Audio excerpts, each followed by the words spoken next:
Lahat ng expectations po namin, hindi lang naabot, na-surpass yung aming expectations. So also, thank you very much to all the participants. So yung expectations din namin sa atin bilang participants, na-surpass din. You know why? Kasi ang karamihan sa atin, this is the first time na narinig natin yung Public Service Continuity Plan. So yun po yung totoo. Hinugot lang kayo sa bawat opisina or dinelegate kayo ng boss ninyo to attend this seminar.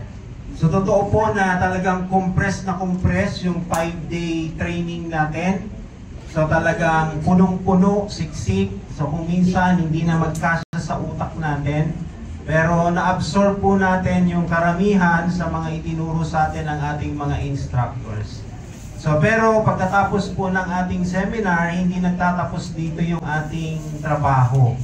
So marami pa tayong kailangan gawin. Meron tayong timeline na ginawa kahapon.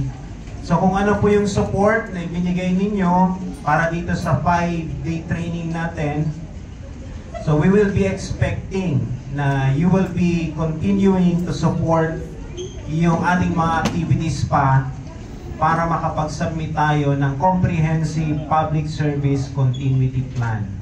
So actually, meron na kaming special order and we want to congratulate all of you kasi lahat tayo part ng special order na yun. Congratulations once again. So, para maging formal, so we will be the technical working group. So, wala na tayong kawala. So, once na hindi tayo nag-perform, so ano po ang magiging katapat nun? Memo for insubordination. So, hindi naman po. I know na very cooperative kayo. So, since day 1, so alam po namin na tutulungan natin yung ating agency para makapag-comply sa ating mga requirements. Thank you very much po and have a good day.